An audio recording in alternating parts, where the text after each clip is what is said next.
In the game of chess, the average chess player knows their next 1, 2, 3 moves. Amateur. How many guys play chess here? Any chess players here?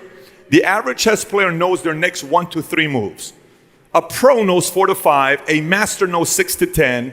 A grandmaster knows their next 11 to 15 moves. By the way, the same thing you see here with chess is the same thing with the game of life. Most people live life, they have no clue what their next 10 moves are going to be. They just know their next 1, 2, 3 moves. A lot of people in life want to do move number 14 in move number 2. Wrong timing. I don't know if that made sense. A lot of people want to do move number 14 at move number 2, and it doesn't work out for them. So this whole game about business is about you knowing your next 15 moves. Now, outcome of this meeting, 2 things. 1, who do you want to be? How do you want to make your money? Because it's all about your positioning in a marketplace. So now, who do you want to be? By the way, almost every single time I talk to somebody and I'll ask them, who do you want to be? These are your positions. You want to be an entrepreneur? Do you want to be an investor, inventor, CEO, founder? Do you want to be a CEO of a small business? Do you want to be CEO of a big Fortune 500? Do you want to be CEO of a startup? Do you want to be a sales guy?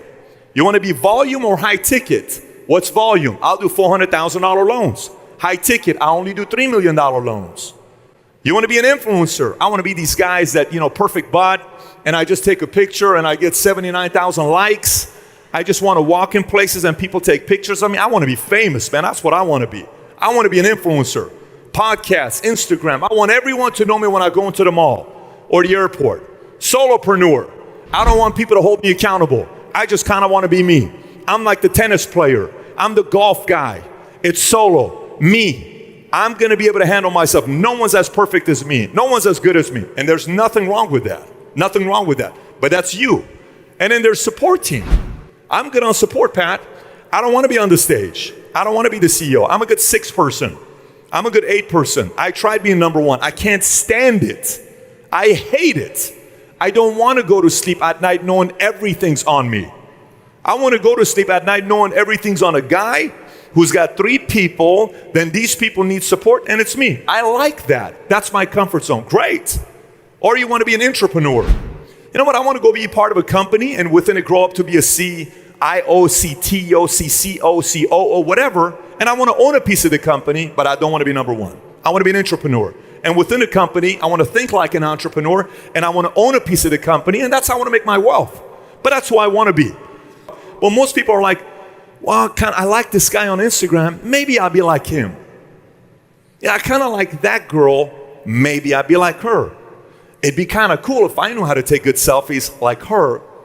It'd be cool if I can do this. But we don't really know who we want to be.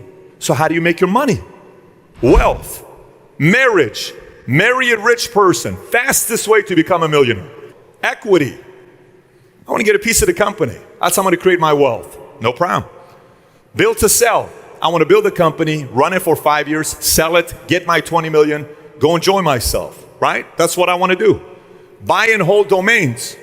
I have a collection of 1,000 domains. Somebody wants to buy this domain, $300,000 check. Eventually I'll make 6 million. I'm good. That's all I want to do. Long-term planning, the typical get a job, 401k, all that stuff. Lottery, be an influencer. If I become an influencer and every time people want me to do a certain shout out, $5,000, $3,000, $8,000, that's who I want to be. Proprietary product, use my product. I keep 20%, you keep 80%, but it's my product. Invest. I want to invest in a business, let somebody else do the work, and I make the return on the money. Sue somebody. I like to sue people. Like somebody will say, I want to sue. If I sue the right person, make a couple $1 million. There's a lot of people that become millionaires suing people. Anybody knows anybody that's made money suing people? There's a lot of people in America. Guys, I remember I went to a meeting one time.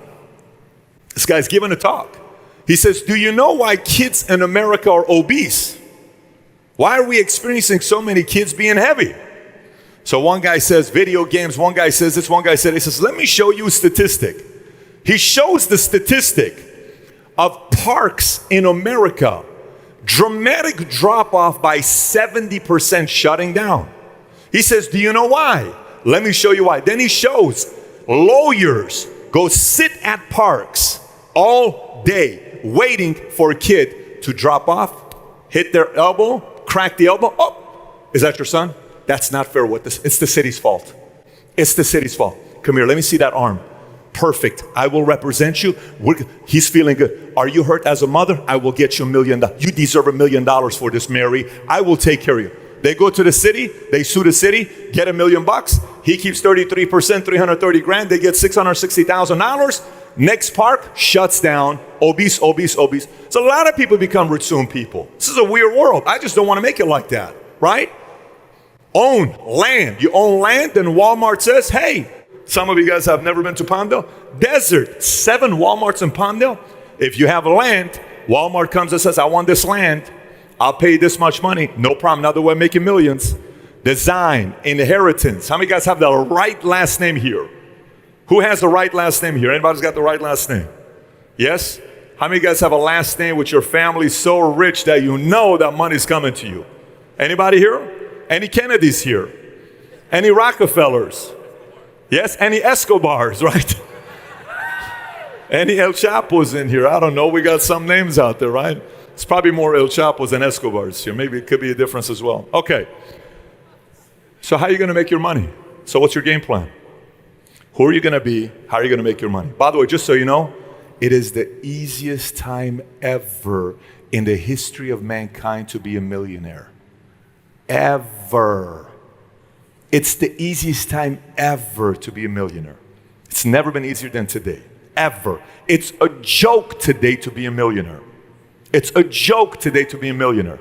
It's so, let me explain it to you. You know how celebrities used to be like, a person was on TV, we would be like, oh my gosh, Mom, look, it's the weather guy. It's the weather guy, Mom, it's Burger King, it's 1998. It's the weather guy. Oh my gosh, it's the weather guy, Mom, it's crazy. Today, oh hey John, what's up? You know why? Why? Because people follow YouTubers more than they follow weather guys. Instagram influencers have more following than a weather guy does. It's no longer a big deal to be a celebrity. Just so you know, social media, here's what it did. It made the whole celebrity thing gone. There is no more value at being a celebrity. Yeah, PewDiePie is known as much as some of the biggest celebrity Hollywood stars in America, in the world. And he's PewDiePie. Regular guy, Logan Paul, Jake Paul. It's a complete different game today. Being a celebrity is so easy today. Making millions is so easy today. Your strategies is what needs help. So let's talk about it. Where most people struggle, lens and language. Let me speak about lens first. Earlier, a guy comes to me and he starts talking to me and he says, hey, you know, Patrick, we were at the, how many guys were at the CEO at the luncheon that they had? Who was at the luncheon deal, right? Who was at this luncheon when this one kid was talking to me? Where is he at? I want to find him. I'm not going to call him out. I just want to find him. Is he CEO package guy or no? Are you anywhere here? Wink at me. I got big eyes. I'll find you. Okay. All right. Let me tell you what this kid did. So he comes up to me. Here's how he starts it. He says, Patrick, I can't even tell you, you've changed my life. Your content is incredible. It's absolutely ridiculous. I learned so much from you. And he goes for 30 seconds. No one's doing that so far because they just want to come and ask a question because it's another person. I'm thinking like this is getting somewhere. And then he says, here's my card. If you ever want to buy any real estate in Nevada, Vegas, just call me. And I said, do you know what you just did? He said, what? I said, what you just did to me is like a guy at a bar going to a girl and saying the following thing. Saying, hey, you're so stunning. You're so beautiful. Oh my gosh, you're the hottest thing here. If you ever want to go to bed, call me. I'm like, you're serious? I said, so let me get this straight. Your lens here is you're just looking at everybody as a customer. That's a wrong lens. That's a small lens. He says, what do you mean? I'm not coming like that. I said, you are. But the guy had a good attitude about it. I said, let me give you a story. Years ago, I had a guy, right before me, another guy came up to me and he said, Pat, actually I saw his face. He says, Pat, we know the same name. A guy named Eli Dafish, right? Where's the guy that said Eli? Did you say Eli? So he comes to me and he says, hey Pat, we know a same name, a guy named Eli. And I told him who Eli was to me. I was 21 years old when I met Eli at an event by LAX airport. So I get close to Eli. I get invited to his 50th birthday party. I go to his house. I'm a nobody. I'm selling gym memberships at Bally Total Fitness. A guy comes to me. He's one of the biggest attorneys in Vegas. He comes to me and he says, so I said, so what do you do? He says, I'm an attorney for, for Hollywood, this is who I'm an attorney. He gave me some big names. I'm like, okay. He says, what do you do? I said, I work at Bally's. He said, oh yeah, so you run the casino in Vegas. I said, no, I'm the weekend assistant manager at Bally Total Fitness, right? Oh, and you know Eli? Yeah. So, oh, okay. Very cool. Good to meet you, right? I stayed the night. At the end, I'm washing the dishes for this lady. Her name is Jolena. It's his wife. I'm washing the dishes. I talked to Eli. I say, Eli, how can I help you? He says, Patrick, you can't really help me in any way but one way. I said, what is it? I said, my son's in prison for 9 years. I said, okay. He says he did something he shouldn't have done. I said, what prison is he at? Men's Colony. Anybody knows Men's Colony near San Luis Obispo? You don't know it? It's not a good prison. It's a hardcore prison, like Mara Salvatrucha. You know what I'm saying? Like it's a hardcore prison, okay? So he says, none of my friends and relatives want to go visit this guy. His friends won't want to go there. I said, I'll go. He says, you sure? I said, absolutely. He says, but this is not a regular, I said, do background check, whatever. They got my background. It took 30 days. I go to prison.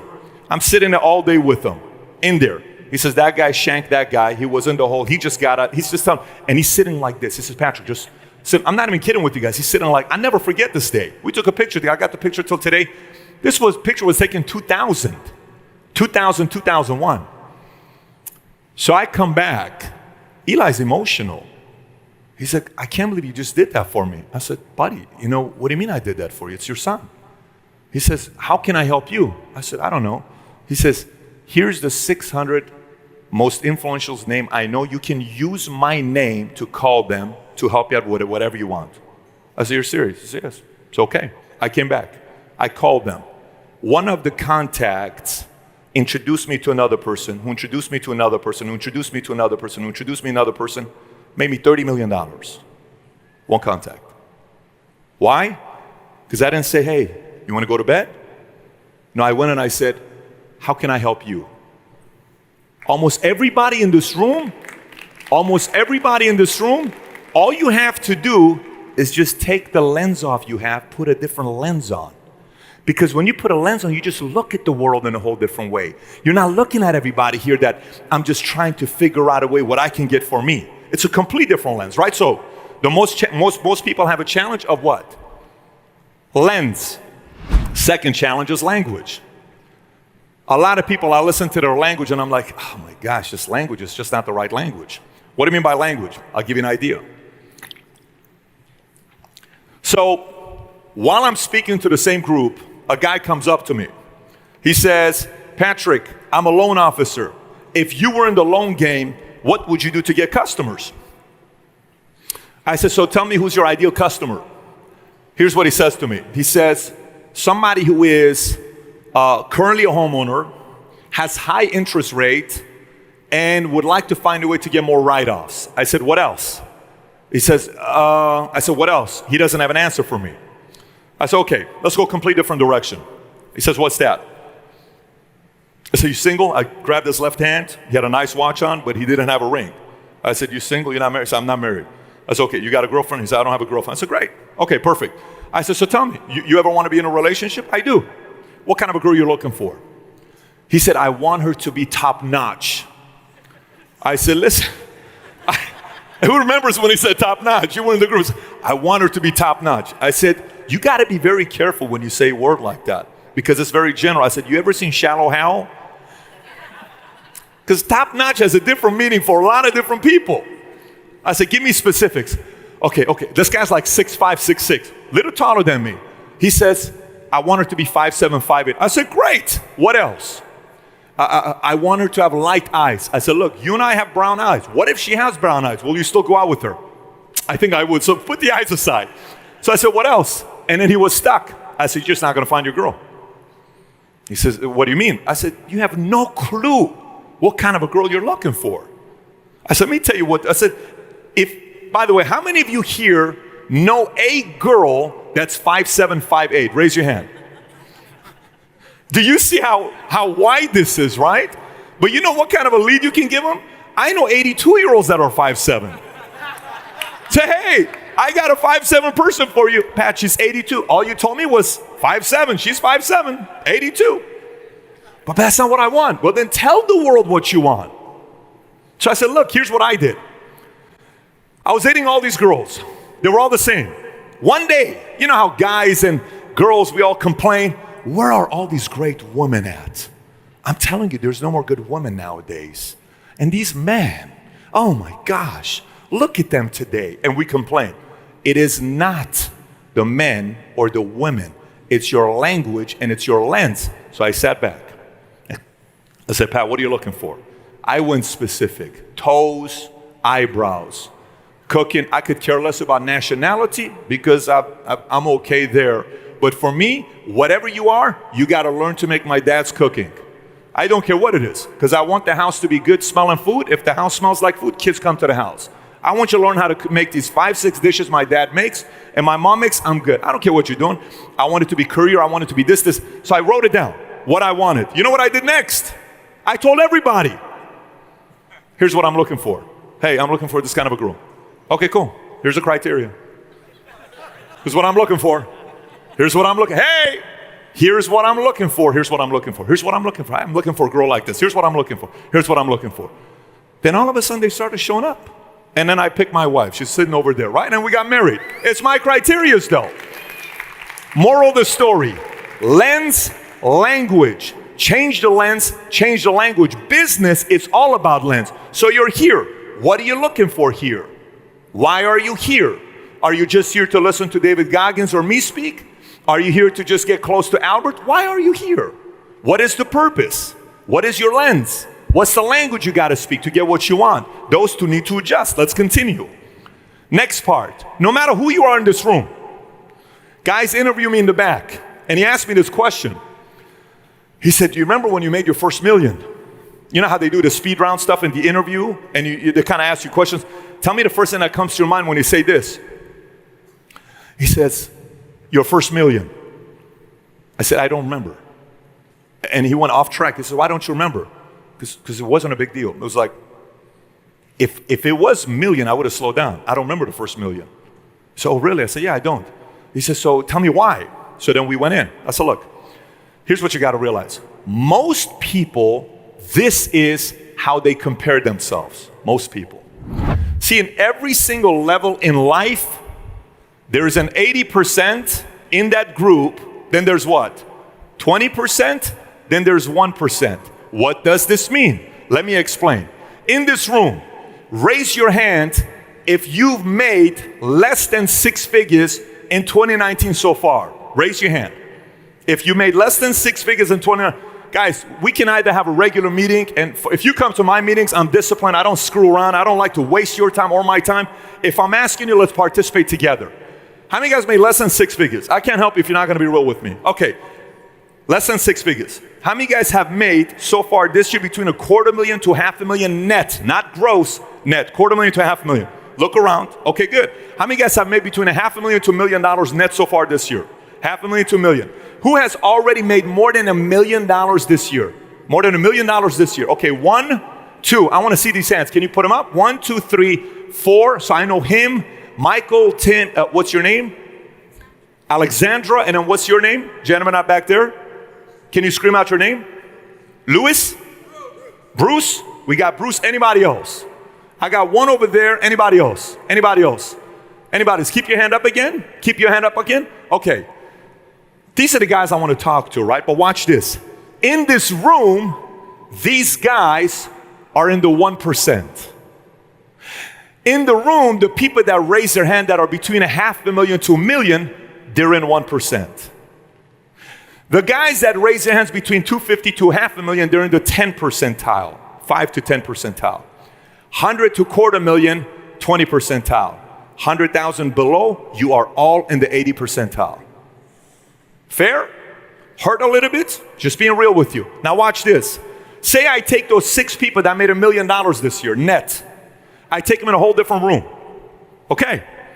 In this room, the minimum earner out of a 2,000 people, minimum net so far, has made $10 million. Where do they rank? Top 1% or bottom 1%? Bottom or top?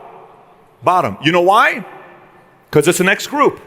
Challenge is most people, they don't go this way because this hurts. Most people don't compare like this. They don't say, hey, let me compete up. Most of us say, I'm making more money than my sister. I'm making more money than my sibling. I'm doing better than my dad. I'm doing better than my family. I'm doing better than the guys I went to high school with. But in the real league, the next league, the reason we're afraid to make this leap, because here you're 1%, here you're in the bottom 1%. That is scary. And you know at what point these levels stop? When do you think this stops? Never. It only stops when you're finally hungry. So he asked me a question. He says, Pat, when is it enough? I said, what do you mean? He says, when is it enough? I said, I don't understand what question you're asking. When is it a good point for you to say, I'm slowing down? I said, didn't you just ask me a question about passion? What are you passionate about? What was my answer? My passion is the game. Man, a game is like, who has a favorite board game? Scream out your favorite board game. Scream it out. Who said Scrabble? Anybody? What's your highest score ever? Let's hear it. 120? Okay. All right. Anybody else? Scrabble? Anybody said Monopoly? Who said Monopoly? Who plays Clue? Let me give you some other games. Who plays Gin Rami? Any weird people that play Rami? No Armenian people here. Anybody play spades? Who plays domino? Anybody plays domino here? Who plays backgammon? Any backgammon players? The best human beings in the world play backgammon. I don't know why, but they play backgammon. Anybody ever plays a game that you love or you want to keep playing it? This becomes a game. When you make it a game, it's not about the money. It's like, oh my gosh, let me see if I can figure it out so we can do $600,000 this month. Ooh, that was awesome. What if I can figure it out on what we can tweak to make $2 million this month? Oh my gosh, we just made $2 million. And then you get to a point where now you have the formulas. So what's the limit now? You stop it. Because you know if you go, the same formula that I got you from $5,000 a month to 50 to 500 to 5 million, it can get you to 50 million a month. It's a formula. So at some point, you're gonna stop. Most people are gonna stop. Very few people continue. Who is the most hated man on the planet today? Say it. Why do you think? Actually ask the question. By the way, it's a controversial thing to say with 80% of them being Latinos. Raise your hand if you're Latino, by the way. Raise your hand if you're Latino. Let me ask the question a different way. Raise your hand if you are not Latino. Look at this. Guys, if a fight broke out, all the Latinos are whooping everyone's ass in the room here. I'm just telling you right now. All they're going to say, Michoacan? Yeah, what did you guys say to you? The fight's going to break out here.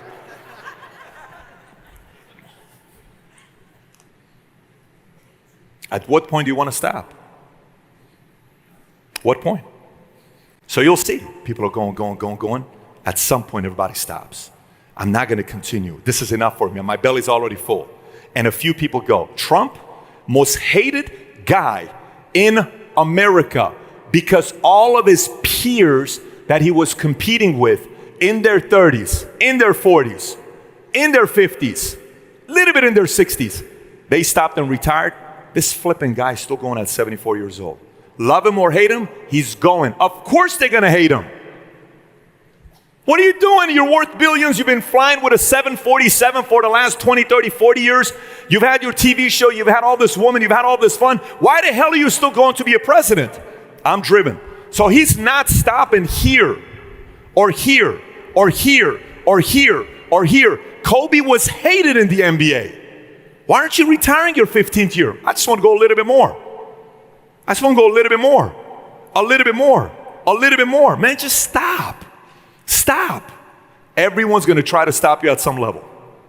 Everybody is going to say, by the way, this is what the language sounds like. I have very good friends. They'll call me. They'll say things like this.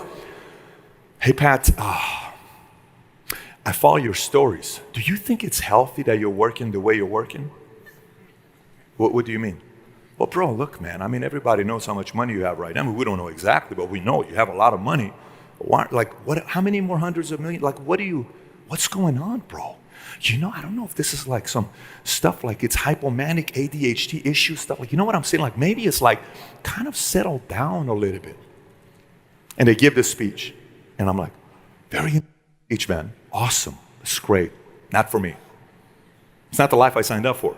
So at some point, and by the way, you know what's the best thing? Guess who it matters the most to when you stop? Guess who has to have the right answer on when you stop? Who?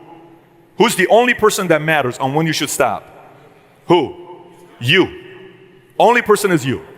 When my wife and I were dating, I told her, I said, hey, I just want to simplify something for you. If you expected me to be home every night at 6 o'clock, I'm the wrong husband you married. I'm not that guy. You didn't marry that guy because this guy's not going to stop.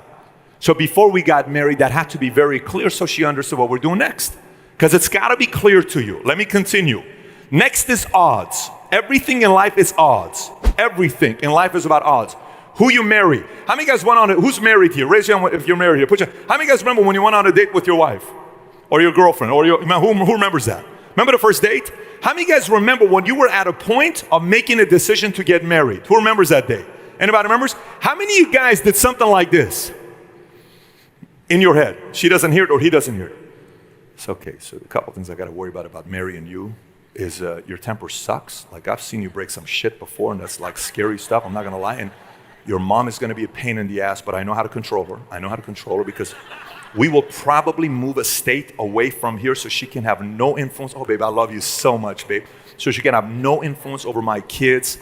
And then your sister is a little bit annoying when she brags about her Louis and her USC degree because she knows I didn't go to USC. I went in for, Cal State type of stuff. But I can handle her. She's fine because she doesn't make more money than me, so I'm not worried about her. And you've kind of been with a lot of girls in the past, so hopefully that's out of your system. Probably a 30% chance you're never going to cheat on me. Let's get married. It's good.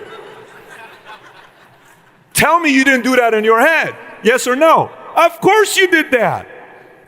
Every man does it. Well, you told me you've been with 7 men. The math says 3 times 21. I'm still okay with 21. I'm just hoping it wasn't like 2 at the same time, but who's ever gonna find out? Okay, but did you guys ever shoot any videos? Would you ever tell me if that ever comes out, kids are gonna be embarrassed. But you're hot and you're good in bed, but you're terrible with finances and you have this one smell that sometimes like I can't stand. I don't know if I can do this. I just think it's me. This is not gonna work out. Who's ever broken up with somebody for the weirdest reason that you never ever told them? Raise your hand here, right? Because this is what you're doing. You're doing this in your head. All you're doing and nobody knows is odds. It's all about odds. Odds are this is not gonna work out. Odds are this is not somebody I wanna do business with. So you gotta put your odds in your side. So life is about making decisions, okay? Everything about decision-making process is about odds, everything. You need a system that helps you make the best possible decisions with the best possible odds in your favor. Once you have the system, everything can be flowed through you. Everybody wants to say the best skill or the key to success is hard work, marry the right person, faith, all this other stuff. If there's one thing I want to pass down to my kids, it's for them to have a decision-making process that they learn from their dad. Whatever they do from there is completely up to them. But it's a decision-making process. I want to pass this down to them. The rest is on them. They can figure out what God they want to believe in, what political side they want to believe in, what kind of money they want to make, what industry, who they want to marry, who they want to be friends with. But I need this system to be passed on to them. Systems, boring. But systems is what helps you scale from employee to sales leader, to business owner, to CEO founder. Once you get to this point, I was a terrible CEO at first because I didn't pay attention to systems. Because systems, what is exciting about systems? You know how sometimes you guys go to these conferences and you're there for 3 days and everybody says what? You can do it. Life is good. I'm telling you, you were made to do something big. And I was like, oh my gosh, this is just so heartfelt. I'm so emotional. And then you leave, you're so motivated for a day, 2 days, a week later, like, yeah, but what do? I didn't really learn a lot. But damn, I was motivated for a day. And I have nothing to do. And then you go to some meetings where you're kind of like, okay, These 7 things I do, and then you do it, you're like, oh my gosh, I just went from 300,000 to 720. It's these things that stuck with you. It's systems. So you got to find systems for yourself. So now, effective systems to create momentum, to maintain momentum, then to advance momentum. By the way, this is the most annoying phase to be. The most annoying phase to be is creating momentum. These are the days you're working 18, 20-hour days, and it seems like nothing is going your way. How many of you guys have had a week of hard work and nothing in your business improved? Who knows what I'm talking about? How many of you guys have done it for a month and you're like, oh my gosh, what a waste of a month, right? But what you're not realizing, if you can go for a month, your skin is getting thicker. Then all of a sudden you have some momentum. And then when you get momentum, if you get cocky, you lose this. Then you go back here. Do you know why most 50-year-olds don't want to start a business? Because at one point they did, and they knew how much it took to create momentum, and then they got momentum, and they lost momentum, and they didn't maintain momentum, and they went back here, and they don't want to do it again. They don't want to do it again. How many guys have met some sharp 45, 50-year-old men and women who are not teeing it up anymore? They're just settled. Anybody knows people? Their biggest fear is they know what it takes to create momentum. They just don't want to do it. But they won't tell you. Remember how we talked about marriage relationships? People don't tell everything to each other, but we make the decisions. No 50-year-old's going to tell you, dude, the reason why I don't want to do this is because I just don't want to work that hard. And they'll find a different excuse to go on around. Some of you guys are in this room. I met some 50-year-olds in this room. You'll find a way to manipulate yourself into sabotaging yourself on why you shouldn't pay the price. I'm a grandma now. I'm a grandfather now. This is not something you need to do. I need to stay home. That's all ways of you selling yourself. Your language is preventing you from getting to the next level. And then advancing momentum, this is the fun part. This is when you make money that you know you're not worth. Anybody knows what I'm talking about? Like you're like, babe, did we just make $600,000 this month? Yeah. Does anybody know? We have no clue what the hell we're doing, babe. Like, babe, we better not tell anybody. Act like we know what we're doing. Act like it. Okay, yeah, that's all done. Okay, good. Babe, we made $600,000. What the hell is going on? That's advancing momentum. Now you're getting overpaid, and no one in the marketplace knows about it. You go around, people are thinking, oh my God, this guy's a genius. No. You were willing to go through the pain of creating and maintaining momentum. Now you're getting rewarded at advancing momentum. Advancing momentum was like when you seem like you're godlike. Oh, you are out of this world. You come from a planet called, where they produce Zeus and Hercules, and you're one of those people. No, you're not. You just went through the tough times. So speed, your best friend in business is speed. And most people don't understand speed. You know how people say things like, you gotta be urgent. Who's heard things like that? You gotta exponentially grow your business. Okay, well, what the hell does that mean? Well, you gotta work harder and faster. And it's speed. Okay, explain it to me. I'm going to break speed down to 4 different things. Anybody knows which car this is? Any Ferrari fans? Yes, obviously we got a couple of them here. This is an older Ferrari than this one. Watch this. 1977 Ferrari, 308, did 0 to 60 in 8.1 seconds. How many in here have a Chevy Astro van that does 0 to 60 in 8.1 seconds? You know what? By the way, Ford Focus does 0 to 60 in 8.1 seconds. A Ford Focus today in 1977 is a Ferrari. How weird is that? Think about that. If we would have taken like Ford Focus back to 77, oh my gosh, look how fast this thing is. It's crazy. 8.1 second Ferrari. 20 years later, 4.9 seconds. 20 years later, 2.9 seconds. That's the one, 2.9 seconds. What do you think is going to happen in 2037? 0.9 seconds. How many guys here say, no way in the world, 0.9 seconds? How many guys here, based on this, you're like, shit, we're going to 0.9 seconds? You understand what I'm saying to you? The entire game is speed. Here's what's crazy. Most people think it's impossible to go to 0.9 seconds. But most people thought this was the fastest car in the world, 8.1. No. Everything about your business is you constantly figuring out ways to tweak your business to increase what? Speed. When you increase speed, exponential growth takes place. 4 types of speed you have in business. Let's talk about it. Speed number 1, functioning speed. Functioning speed is your support system. Sil and Albert put this event together. Sil is part of functioning speed, but they have a lot of support people that are helping put this event together. They are part of the functioning speed. Your assistants, processors, supporting cast. So the more support equals more functioning speed. Next, processing speed. Processing speed is how quickly you get something from A to Z. You first find a client, then you get pre-approval for $1 million loan, then you go show them the properties, then they see a handful, then they make an offer. After the offer, then appraisal, then loan, then this, then that, and then 45 days later or 3 months later, based on how customers thinking about buying their house, you sold the house. You try to find a way to increase your processing speed. What can you eliminate to go from A through Z? So in every aspect of your business, you got to measure your processing speed. Next, expansion speed. Expansion speed is how quickly you can expand from Long Beach to San Diego, to Arizona, to San Francisco, to Salinas, to Bakersfield, to Washington, to Oregon. It's expansion speed. Expansion speed. That's expansion speed, okay? And sometimes, by the way, people expand way too early, and it hurts them. There's a timing factor to, like right now, last month we sold 6,540 insurance policies in 1 month. We're the largest financial marketing organization in America that's not owned by anybody. Meaning we're not part of it like a big New York Life. We did 6,540 last month. I went to India. India has the most life insurance policy holders in the world, 316 million policy holders in India. I went to, Canada. I went to London. Every one of those countries, 20 countries today want us to go into their countries. How quick you think I'm moving? I'm not going right now. I'm not, because I still have a bunch of markets in the US I'm not in.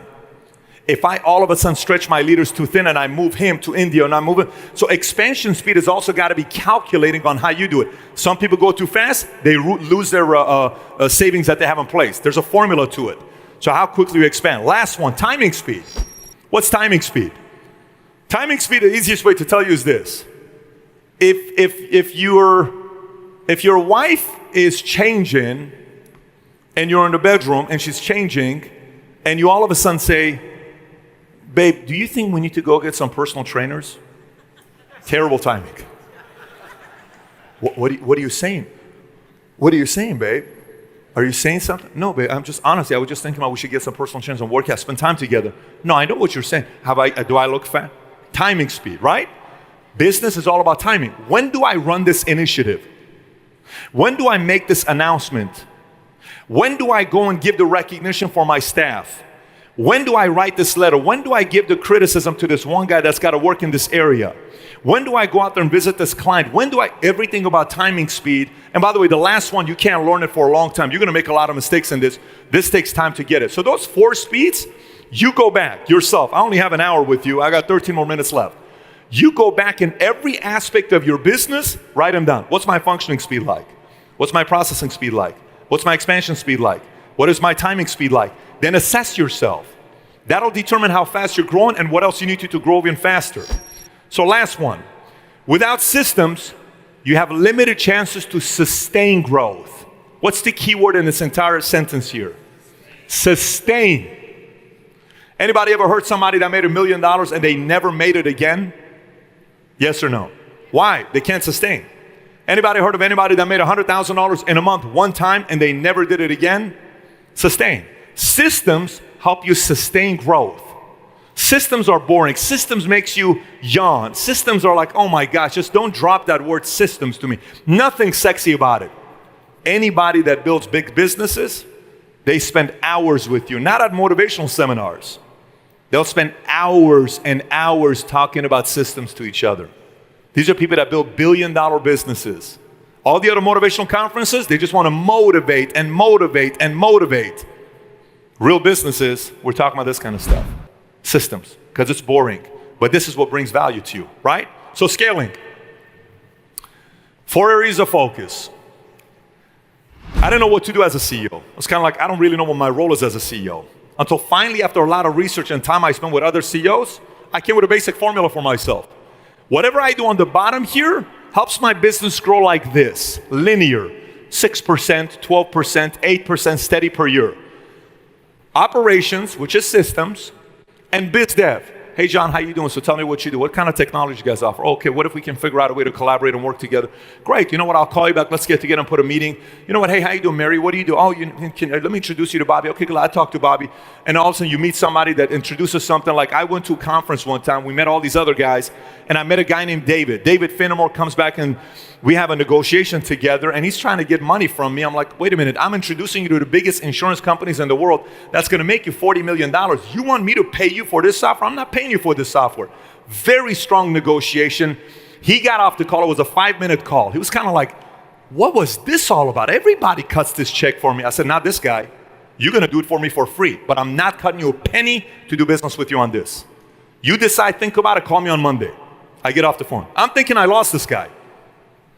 So one of the biggest guys who has access to $2 billion of capital calls him saying, we're looking to invest into an insurance agency. Who do you recommend?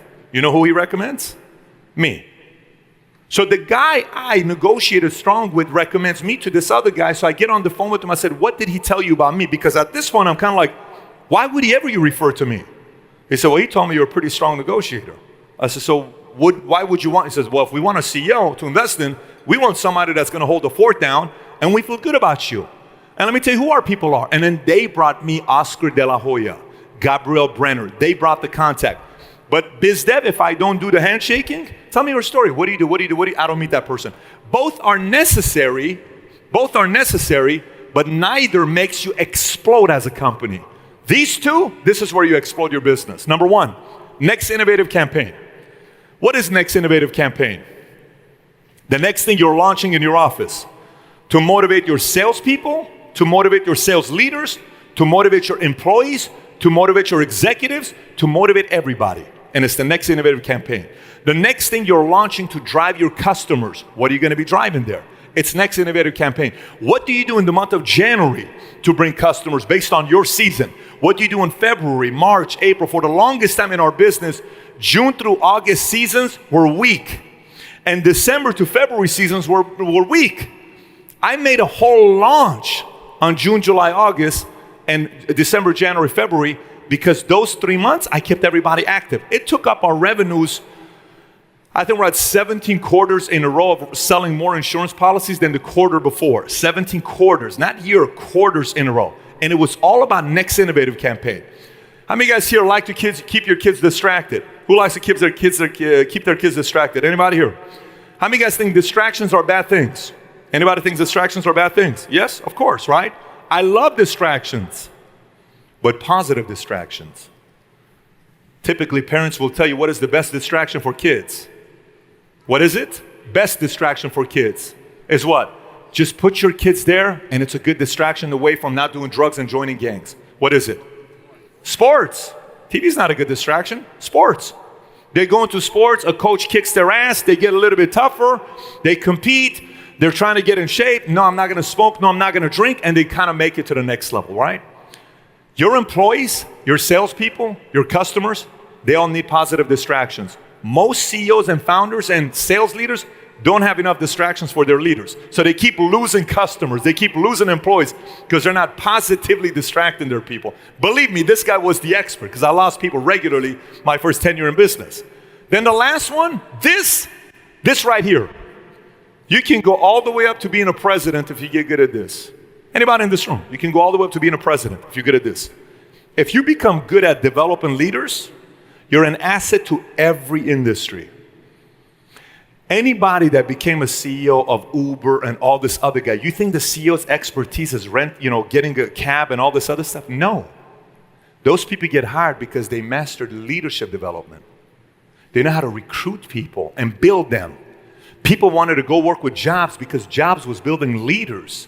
Like, oh my gosh, I want to work with this guy. They were working with Microsoft and they're going to Bezos. Man, I just want to be able to work with Bezos because they're building leaders. The moment you get good at that place, your business doesn't grow like this. Your business grows, out of control. Because now you got 10, 20 generals that think, speak, negotiate like you. And if you're very good, you're dangerous. Your company officially becomes dangerous. Especially if you're teaching the right values and principles. That's a very dangerous company to compete with. People are frightened of going up against the company that the people at the top know how to develop leaders. So for you, leaving this place, remember what I told you, next 15 moves. One of your moves has got to be, how good are we here? How good am I with biz dev? Am I good at shaking hands and going through people and meeting people? Do we constantly think about our next innovative campaign seasonally, monthly, employee sales? How good am I at developing leaders? Do I snap? Am I good at the small one-on-one conversations? Or am I preaching more? Do I pull the person aside and say, John, can I talk to you? Yes, let's go for a walk.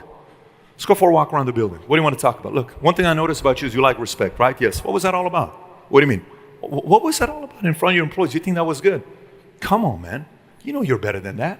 You know that person will run through a wall for you. You just lost that person's loyalty. You got to go take that person to have coffee with them right now. That's what you got to do. Go, and I'm going to walk the other way so the person doesn't think that I told you to do this. And then that other person, you know that person's mom just passed away 2 weeks ago. Why are you talking like this? Pull them aside. Give them a nice book. Give them a nice, go give them a $20 gift card. Say, go do something. What's that all about? No, you're right, Pat. Dude, you keep telling me you want to get to the next level. To get to the next level, you got to be better with people. Okay, then he leaves. Hey, I'm so sorry. Can I take you to coffee? Let's go. Look, you're the most loyal person I have. You know the department wouldn't be the same without you. Hey, I'm so sorry about the loss of your mom. Like, I just got this gift for you, man. Just go and you know what? Today, just leave early. Go spend some time with your husband. I heard, I'm so sorry, man. I just really, boom. That's leadership development. Those small 8-minute conversation, 9-minute walk, 3-minute walk. All of a sudden, everybody's doing that in your organization. Now you're getting thicker. Now you're making real money. How many stuff is just kind of going like this to you? Or is it sticking? Is any of this stuff making sense? Yes, no? Okay, good. So I'm going to continue. Formulas, simple. You need the right story, you need the right team, the right data, the right strategies, then it's predictable scale. Some of you guys have the right story, you don't know how to tell it. You got to figure out a better way of telling your real story. Most people don't know how to tell the real story. Most people don't have the right team. A guy was asking me a question. If you want to, are you going to send your kids to college, Patrick, because you say college is a scam? How many of you guys think I'm going to send my kids to college? How many of you guys say Pat's not going to send his kids to college? What do you think? Okay. If my kid absolutely doesn't want to go to college, you think I'm going to force him? My personality. Absolutely not. If my kid wants to go to college, you think I'm going to have him go? Yes or what? Yes or no? But you know what I'm going to tell him up front? I'm going to say, son, listen to me. Buddy, look, bro. In college, a 2.0 GPA is the same thing as 4.0 GPA. No one gives a shit. They just want that certificate on the wall, okay? But here's what you're going to do. When you go to college, you have to befriend the richest parents' kids. Whoever in your class, find out all their last name and find out who their parents are. Go befriend them. Number 2, the person that's the smartest kid that's tech and is a nerd, very weird, is offensive sometimes, befriend him. Okay? I'm going to tell him exactly who to befriend. The dean, go take care of the dean. Go be good to these people in the departments.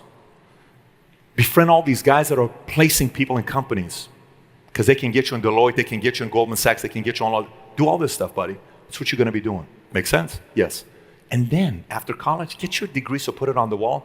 You want to go be a lawyer? Do it. You want to get your MBA? Go for it. You want to go be a doctor? Whatever. But make sure you build the right team around you. Because this right here is something very few people talk about. Very few people talk about. Let me tell you, the right team, all day, the right team is game over. Any industry, put the right team together, game over. All I'm teaching people is build the right team. So right story, right team, right data you study, right strategies, then you predictably scale. Constantly over and over again. So your next move, we're at the end. I got 2 minutes left here to wrap up. You guys got one more day here. I think Albert's got a surprise to make to everybody here, which is going to be interesting. He may or may not do it today. He may do it tomorrow. I heard tomorrow you guys got some good speakers that he'll have back here to speak to you guys. But this entire session of me speaking was for you to think about your next what? 15 moves. 15, not just your next move, your next 15 moves. So for some of you guys, how many of you guys want to stay in contact with us, stay close to us and communicate with us? Here's what you got to do. Connect with me, text me directly here. This is my text. I will respond back. It's my text. It just may take a while. Text me directly. Every time we have some update stuff that we do, this is off valuetainment. This is not just valuetainment stuff. This is off valuetainment, things that we do. This is a way for us to stay connected together. Typically when I do keynotes, I don't have a long time with you, but if you guys want to do something with the vault, that's 3-4 day conference. You can find out about that. We'll be launching the location here soon. And that's something we do for 3-4 days where I'm going about things like this from 8 in the morning till 9 at night for 3-4 days together. Manual, the whole 9 that we do together. But I want to wrap up with this part.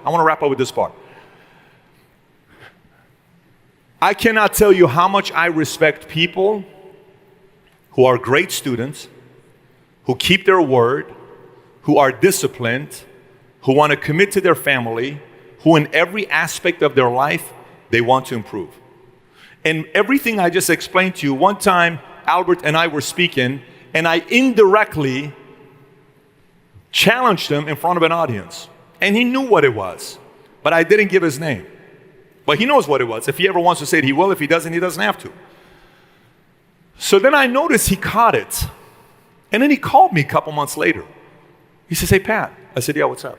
He says, "When you said," and I think you even asked me about this a week ago. I think we talked 30 minutes ago, like he asked me a week ago, right? Was it a week ago? I think it was a week ago.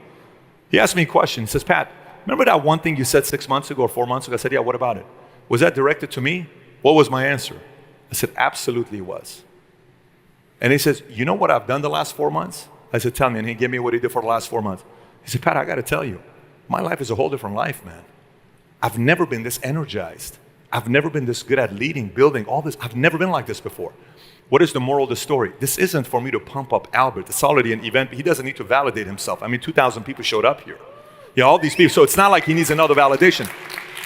I'm sharing this with you because so many of you can have that kind of a story the next 12, 24, 36 months, and you ought to. We have social media today. It's the great equalizer. Back in the days, only great fighters could kill people. At the moment they came out with the gun, a 5-foot woman, 110 pounds, can go against a guy like me because it's the great equalizer. Today, Facebook, YouTube, Instagram, Snap, all that stuff combined together made the great equalizer where you can go up against celebrities, where you can go up against people that are TV, where you can go up against companies that are 20, 30, 40, 50, 100 times bigger than you because it's the great equalizer. But you got to take advantage of it. He was a great student. He was disciplined. He and his wife worked together very closely, and look at what they're built here together. So with that being said, thank you so much for your time, guys. Appreciate you. Thank you.